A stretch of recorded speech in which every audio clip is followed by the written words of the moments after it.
Welcome to my channel Tripura study and job everyday. তো তোমাদের যদি আমার চ্যানেলটি ভালো লেগে থাকে তাহলে লাইক অ্যান্ড সাবস্ক্রাইব করে দেবে। আজ প্রফেসর ডক্টর মানিক সাহা চাকরি নিয়ে কি বললেন বিস্তারিত রয়েছে। মুখ্যমন্ত্রীর বক্তব্য পুরোটাই শোনাবো তোমাদের। কি বলেছেন অবসর প্রাপ্তদের পুনর্বহাল নিয়ে প্রফেসর ডক্টর মানিক সাহা আজ গুরুত্বপূর্ণ এক বক্তব্য দিলেন।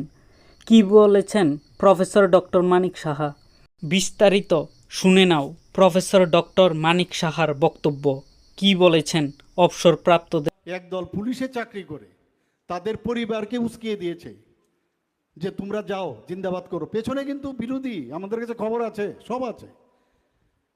এবং টেন্টেড যারা অফিসার আছেন, যারা এরকমও আছে, যারা অলরেডি সাসপেন্ড করা রাখা হয়েছে, ওদেরই লোক, তাদের মাধ্যমে সমস্ত কাগজপত্র নিয়ে বিরোধী দল নেতা বিভিন্নভাবে বলছেন যে এই অফিসার তেমুক করেছে, তেমুক অফিসার এমুক করেছে। এবং এই যে কাজগুলো করছেন, আমাদের কাছে তো সব খবর আছে, আপনাদের কাছে তো আর কিছু নেই, মানুষের কাছে আপনারা যেতে পারেন।